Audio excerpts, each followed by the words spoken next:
there we go. Now it's working.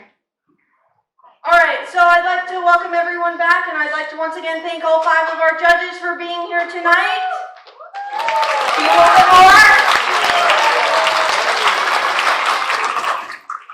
All right, and once again, a quick rundown of the rules for those who missed the past period. Let's go over during poems. We do not talk or make too much movement. Instead of clapping or anything like that, in order to show our support, we just give some snaps. I can't snap my fingers. Well, you can just internally think, man, that's a great line. All right, so that also means if you see a poet up here that seems to be struggling a little bit or maybe needs a little bit of motivation, you can just rub your hands together to tell them that you're sending good vibes their way. All right, with that, I'm not going to go over scoring again because it takes a really long time and we're trying to speed this up. So our first poet is going to be Torrin Larson Fetters.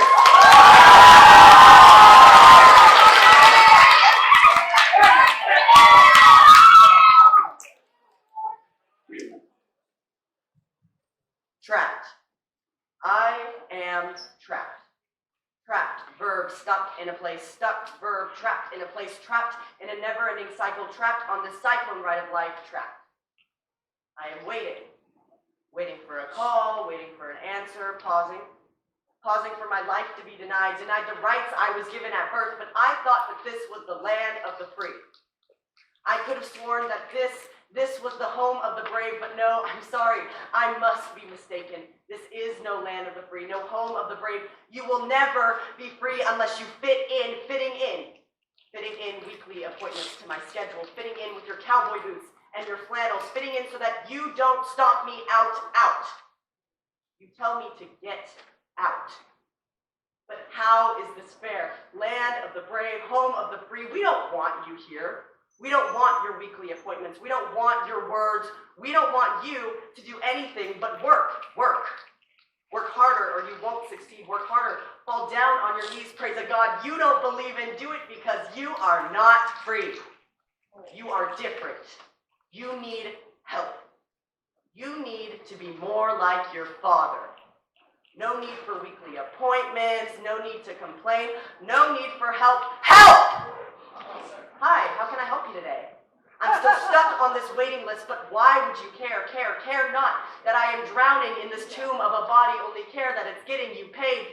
I've paid the price of this life in full is what you must be. I'm still trapped on this waiting list. I'm still trapped in this land of the free. I'm still trapped in this home of the brave. I'm still trapped in my wilting body. I am still trapped.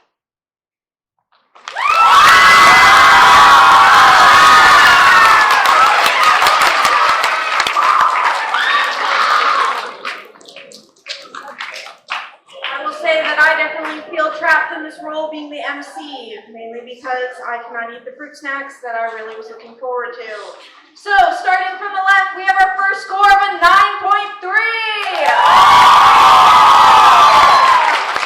And our next score is a 9.2. See, there we go. It's not that hard to be nice. That's it. We have a 9.8.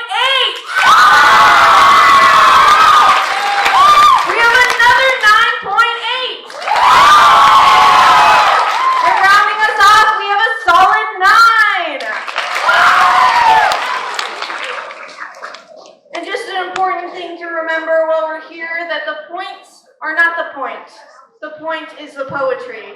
And what that basically means is that it doesn't matter what the scores that we give them say, because each poet should know that deep down, they should be proud of their work. And that got really sentimental and not very funny, and I'm sorry. All right, math team, we have a score of 28.3!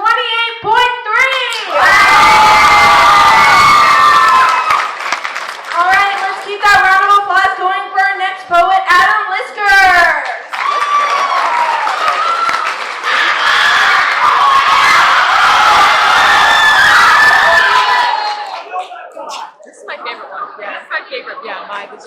I'm going to be snapping the whole time.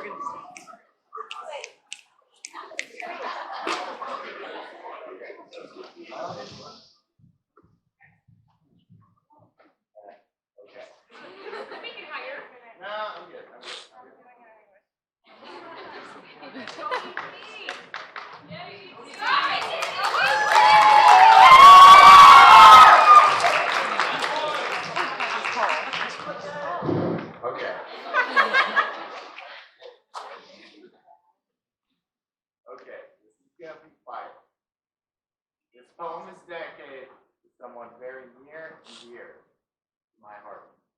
A friend who is close but will remain unnamed to be anonymous. Before the accident, he was a fantastic person, exceeding merit and character. His side-eye, bombastic. His attitude, sarcastic. His silly demeanor was the oyster of our mind. During the summer, Mr. Unknown, as you know, bummer. Filled with light and joy, our emotions he would employ, give us all a gay smile, laugh and last for a while. His company we all would enjoy. However, once the trees lit up with light, all his laughs soon turned to spite. His shed, his humble abode, it was under attack. And his colorful emotion, oh boy, they showed. The fire had consumed all in its path. He was no match, the fire's roaring wrath. As the shed glowed with a meaningful aura, the shed was gone. In the wake of this monumental loss, a dilapidated garden shed, once a place of refuge, now regret. One fateful night, and a new friend who longed for community, he decided to become a furry community. Pursuing Amazon to acquire tail, this new side, quite an absurdity. He needed a new personality, a persona. He needed a new sound bird, to Arizona. Where the packs gathered, he would be the alpha. He wrote a new being into the mystic, his persona. In the ashes of his former life, he arose. From the flames, a furry spirit he chose. Gone were the days of sarcasm and jest. Fur and tails, he found a new quest. Running, romping, roaming, and raging, he let his furry side free. Long time contained, it was no longer restrained. His howl filled the countryside, his yelps filled the land.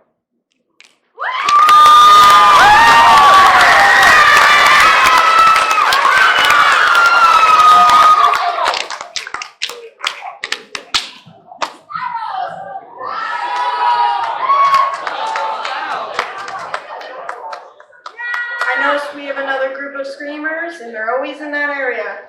I don't know why, but apparently it's the way it is. All right, our first score, we have an 8.5. Our next one is an 8.8. That is what I like to see. It's a 9.9. All right, and the fourth one is an 8.8. And our final score is a 9.2. All right, just another general announcement is that 8 poets who succeed here today will go on to the Northern Slam. And I'm not going to say anything because you're going to laugh at me again, but it has other schools from the north. I said don't laugh. All right, basically, just something to keep in mind. Stop it. All right, that's just something to keep in mind, and it will actually take place here, Monday, March 18th at 6:30 p.m. It is completely free, and you are welcome to come and support the poets, even some people who haven't come up here today. All right, our final score is a 26.8.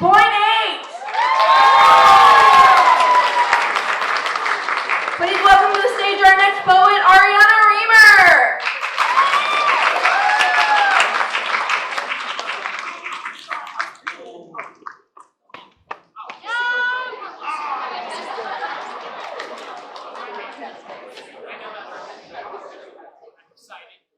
I know that person. I've seen her a few times.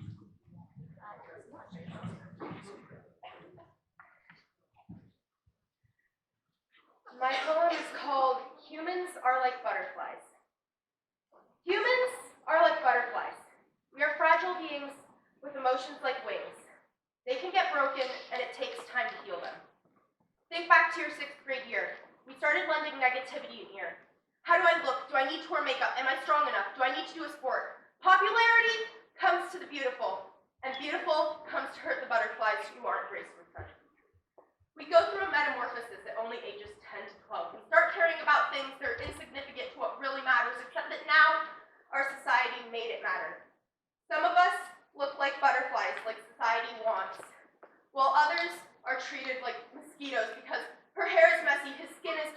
too short, she's too tall, its eyes are weird, it's too fat, she's too skinny, and now, since they've been spoken against, their wings are torn.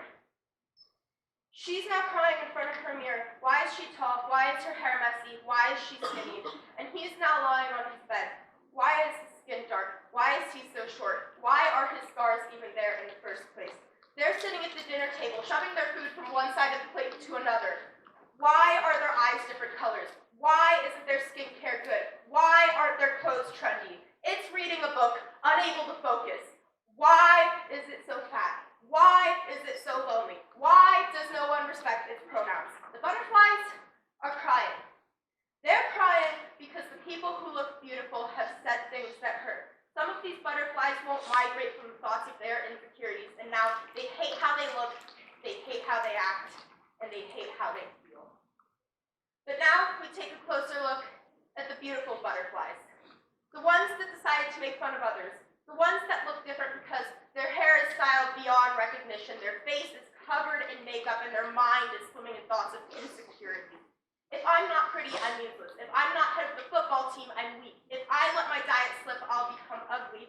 And if I don't do my skincare routine, my face will become too splotchy. And if we are not popular, we are nothing. And so they cover themselves up. They make themselves think they're better, and they ridicule the innocent to make their hurt go away.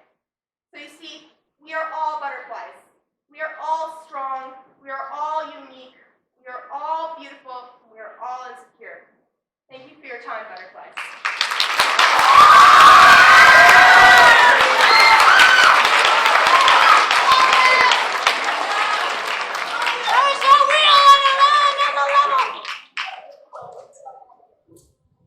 Fun fact, I knew someone who as a kid was actually afraid of butterflies. And it definitely wasn't me, so don't ask.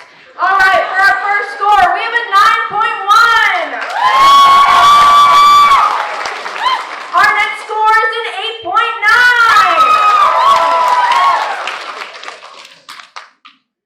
Our next score is a solid 8.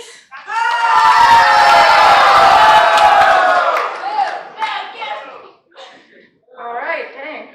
Got some opinions. All right. Our fourth score is a 9.1. And our final score is a solid 9. For those of you who weren't here last period, there was Johnny Soup and Chicken here, and he told me to tell a dad joke, so I'm going to add some context to it. Basically, I heard that. Don't awe yet. It's going to be fine. Probably. So basically, this whole thing started out 17 years ago in the wrestling room between two English classes. No one's quite sure why, not even Miss Solomon knows. And I made the joke that I'm like, it's because they're wrestling with their words.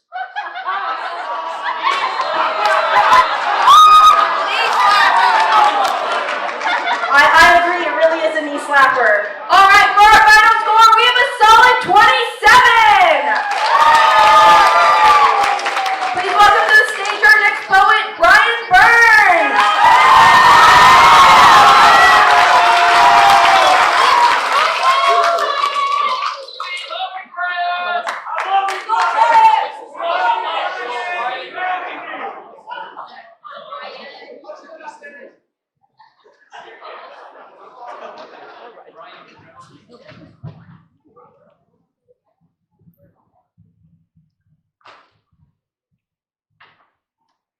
Yesterday, I was walking down the street of Boston. Taft was stuck in a bath, and Jackson's parrot was swearing as his casket went down the aisle. I saw a new War of Pigs in the Sound out west, and another in Italy over a bucket. I see in Latin America fighting over a game of football. A stream of molasses cascades into the harbor, down the avenue, staining the harbor a dusky brown tint with flames pointing in all directions involved. These sound ridiculous, and some are. Yet we forget the human impact. The immigration crisis, the fight for your city, the destruction of a town from molasses that destroyed your entire life. I say these silly things for you to understand that these were people. Some powerful people, powerful politicians, people that propagate propaganda that psychologically pulls down the population, juries that jerk because it benefits their pocketbooks.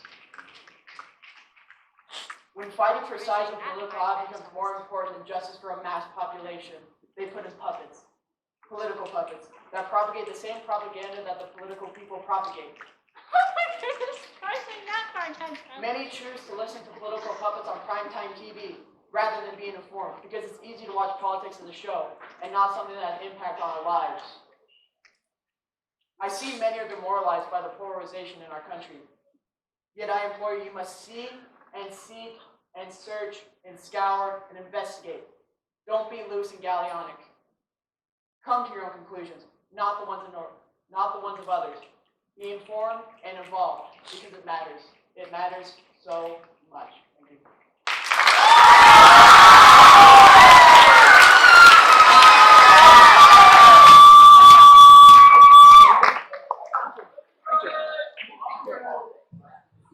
I see we definitely have a lot of love coming from the middle for Brian. It's very appreciated.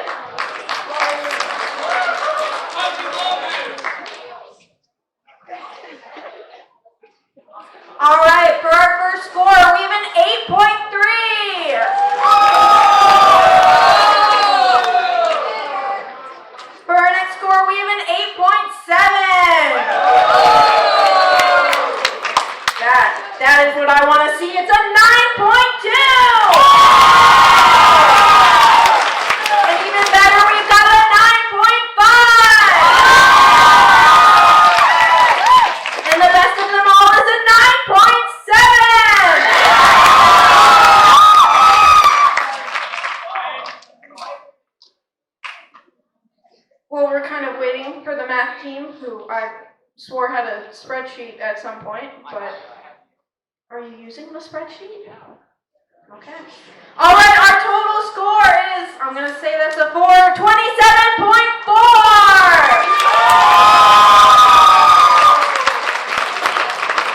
All right, our next poet is definitely not new to the scene. She's been in quite a few slams since I've been around. It's Creanne Jarman.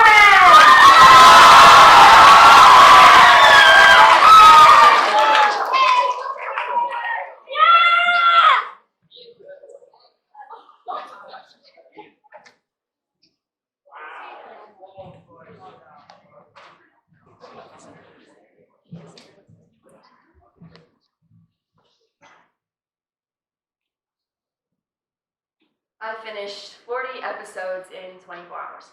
Don't ask me how that's possible. I give it all to my depression and ADHD and all the chemical imbalances that sometimes take over for me because I lose control of my self-control and suddenly it won't stop. The voices in my head telling me to go on. Then 24 hours later and in my mind not a second has passed and yet it feels like 7 years has gone by in a flash.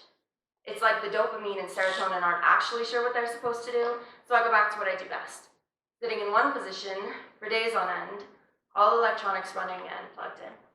It's like my eyes can't leave the screen, because I'm suddenly living that life. My actions become reflections of their emotions and vice versa to the same effect. When they're sad, I remember all the horrible moments in my past. When they succeed, suddenly I'm right there with them. I blame it on my empathy, and the part of my brain that's not satisfied, because I get more excited when the characters on the screen accomplish something than ever have been for my own life. I feel their sorrow deeper than mine. And their anger makes my blood boil. Watching one of them scream and cry makes my heart drop 4 levels. And suddenly I'm so addicted to this made-up storyline that for 24 hours or more, I'm completely absorbed in someone else's life. I'm the character and the narrator, all at the same time. I'm standing right by their side and still somehow watching through their eyes. Whatever messed up chemicals were spilled inside my head are suddenly cleaning themselves up to match the female leads instead. Now I'm no longer me.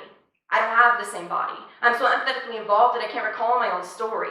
Did I attempt to save the world but watch my parents die instead? Was I hit by a truck? Did I have a past life? What did I do to get stuck where I am? Then I remember, that's not my life to plan. And I'm back to where I was with a rude awakening. Except for the next 4 weeks to follow, the original soundtrack will keep echoing. I'll become absorbed again and rewatch the 40 episodes just to see if I can squeeze out a little bit of the same feelings. See if maybe I can pour my life into the characters again, or if all the feelings are lost because I've started to rearrange the chemicals in my head. At some point, I'll realize it's not working anymore. But nevertheless, I can find a different character to absorb. It's starting to make me wonder, what's my real personality? Because as far as I know, I'm just a concoction of a bunch of man-made leads. And now I can't remember what makes me happy because every other thought of mine belongs to a character who only exists in a fictional timeline. I've become an actor, playing the role of my own life, except I've lost the script, forgot the lines, the director wants to cut, and I have no idea where scene I'm in. The producers took a leave, and the camera crews on break, the editors all laughing, the male lead showed up late. The side characters are just as confused, giving interviews about how none of this makes sense. I'm the last one standing, the only one left on deck. But really, if I'm honest, it's not really me, because this was never my personality. What's left standing is the shell of a body that gave up.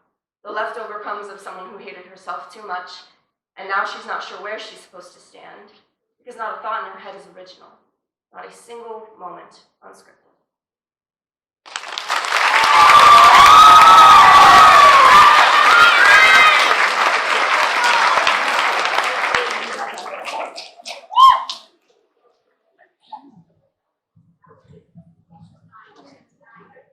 I swear we need less tall people because I am too short to keep doing this. All right, our first score is a 9.5.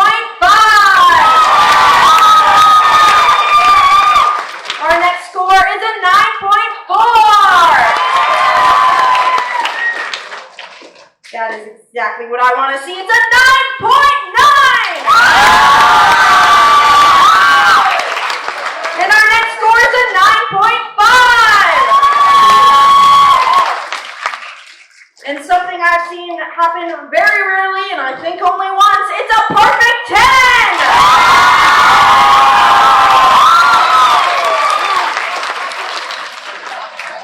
I know for these past few years, the Poetry Slam has only been about 5th and 6th period, but actually about 10 years ago, when the enrollment was a little bit higher, around 700, they actually had one that went all day long. An entire day of poetry. I would not want to MC it, but I think it'd be cool to see happen. That's all I'm going to say. Do we have our final score? It's a 28.9!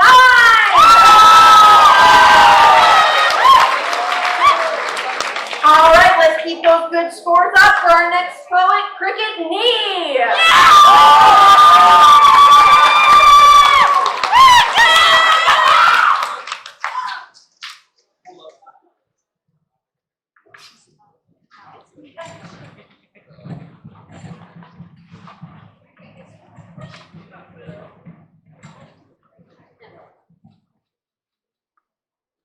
Misfit. Sometimes feeling like a misfit is feeling like you don't belong. If you don't belong, you feel left out. If you feel like you don't belong, or you have people you call friends, they feel like they can talk to you because you're the therapist friend. But when you try to give your friends, ask my friends to go ask for help, they just give me the cold shoulder. You might feel like you don't belong. You just want to hold yourself and cry. Even when they try to ask you for help, when they give you a pat from that past, when they gave you that cold shoulder, you don't feel like you can open up anymore. Even if you do, not. But you still try, even hard. You feel, why do I feel like this? Why do I feel like a misfit? Is never when you try again and you try again, not to feel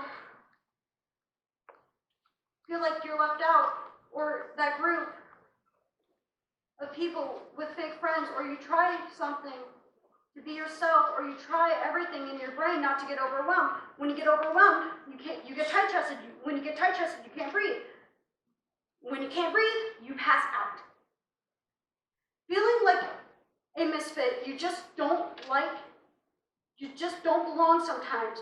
When you feel like you don't belong, you just hold yourself and feel sorry for yourself.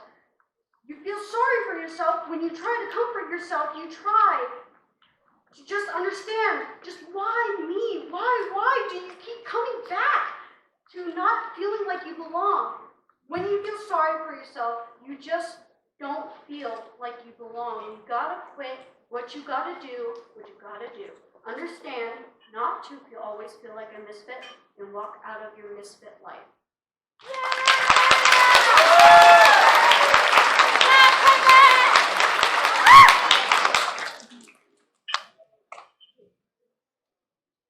All right, thank you. I know it's not easy to get up on stage. I'm only here because I don't know what's happening half the time.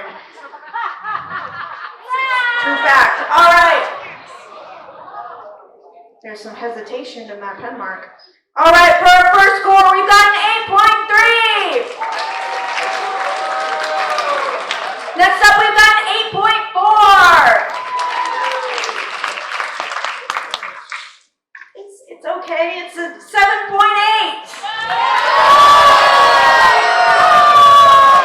Our next score is a solid 8. And our final score is a 7.5.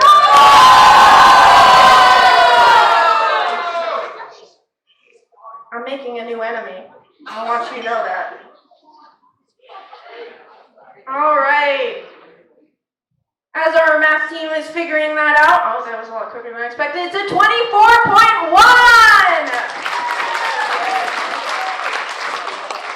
All right, welcome to the stage our next poets, Dean Todd and Jacob Alvarez.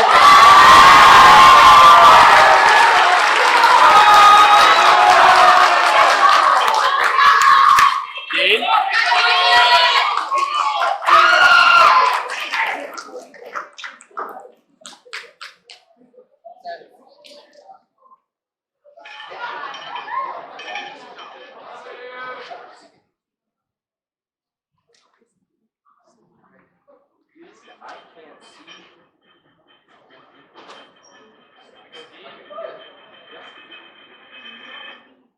An age of order. It was perfect. You could call it a utopia. We were inseparable. Unity in the air, call it a euphoria. The group working together in harmony. Right until the chaos of a project. The struggle of only one overwhelming opportunity. Oxygen draining out our once thriving oasis. The party dug too deep as the dwarves did in Moria. All were engulfed in their flames of our own ambitions, leading to our own downfall and destruction, showing how even the strongest foundations crack. Hey, I'll be right back. Don't do anything drastic. Okay. An age of fracture. A battle of the titans. A flurry of indecision flowed like butterflies while the insults stung like a bee. Left and right, then left and right, trying to swing like Muhammad Ali. Then, a shattering occurred among the titans. On the prowl, seeking an accord. The Beatles will share our strike. It seems fate has set us on an alternative path. Hey, I'm back. Yeah, we're done.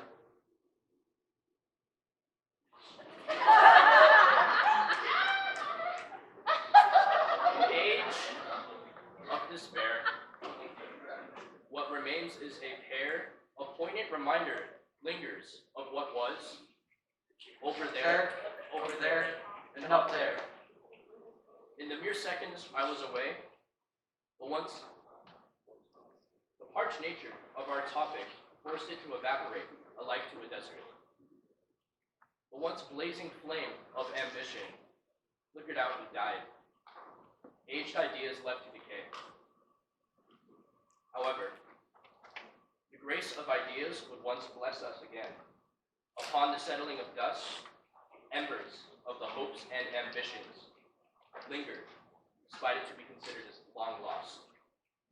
The only alternative, then, was for us to progress and salvage what remained.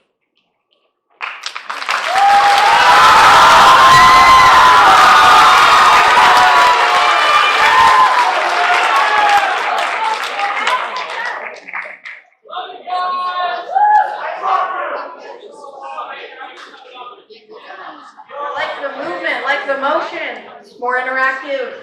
Like that, it's fun.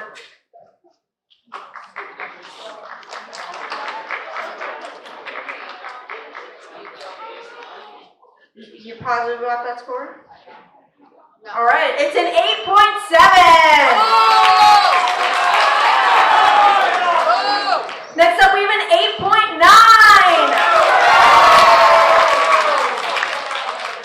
And in the middle, you're making good progress. It's a 9.3.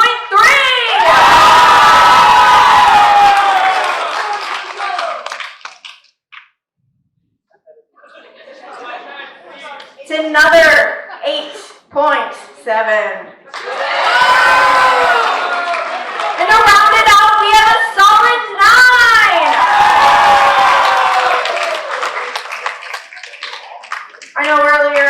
joke about avoiding your problems by looking somewhere else and performing outside of people who would know you and then bring it up later.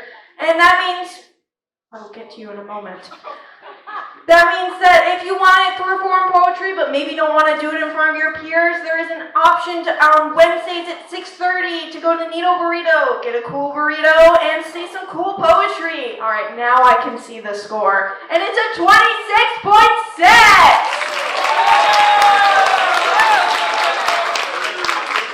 All right, welcome to stage our next poet, Delilah Saperno.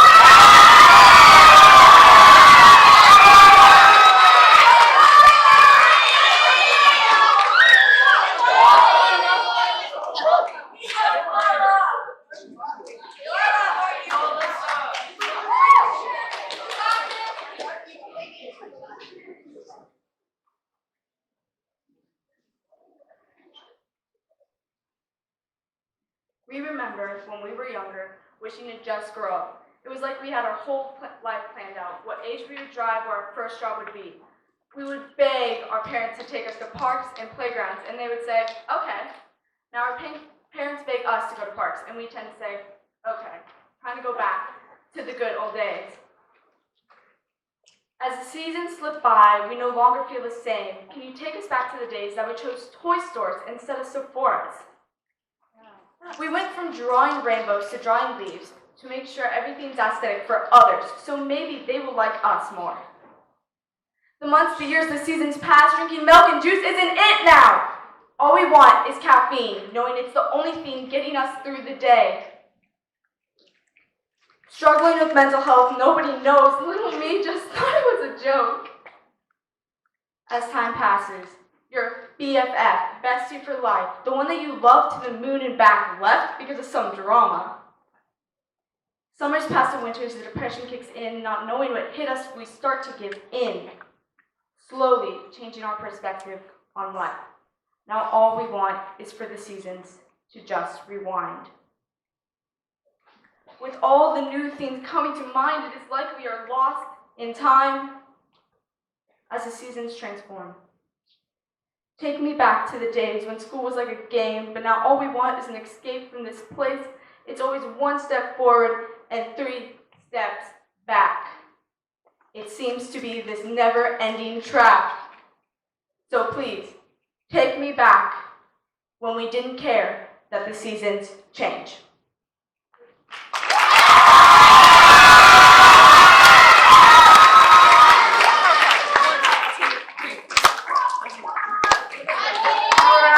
Judges are being told to tell you to speed it up. Those are not my words, those are hers. Don't shoot the messenger. For our first score, we have a 9.2.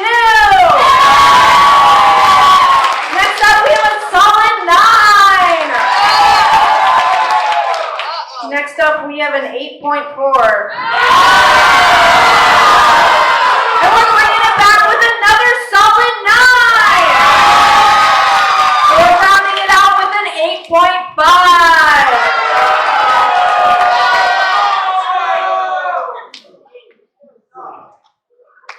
You told me to speed it up. All right, we have a 26.5.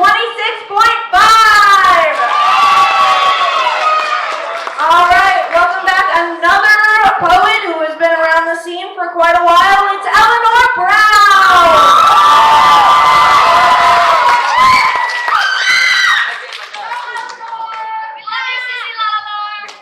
Hi, Dad.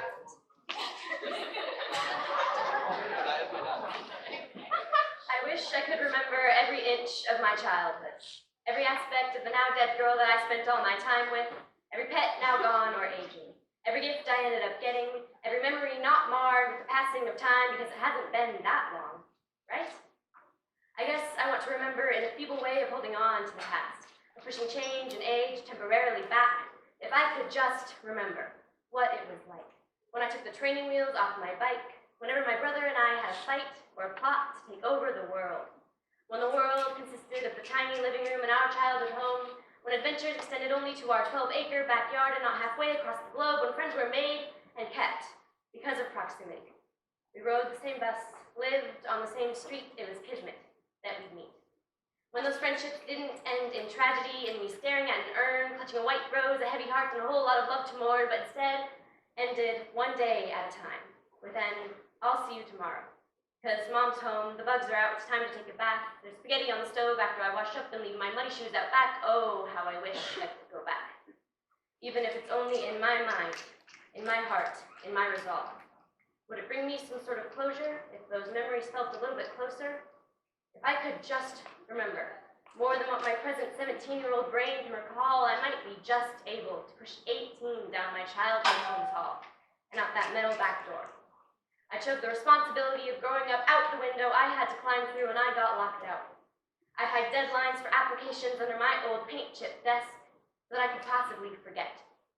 Sleep-deprived nights while scholarships pass me by and the missing assignments that I still haven't done. Because in 12 days, I will be an adult.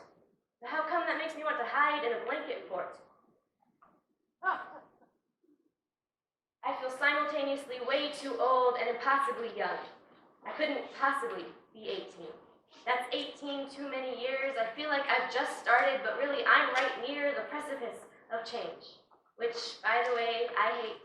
And it may be a rite of passage, walking across that stage, shaking hands, giving a wave, but receiving a piece of paper doesn't make me more mature.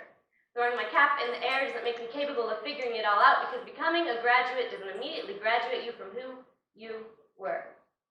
For that one fleeting, ever-important moment. That's all it always is moments. And I want to remember every little moment from when I was a kid, because then maybe, just maybe, I can keep the child within.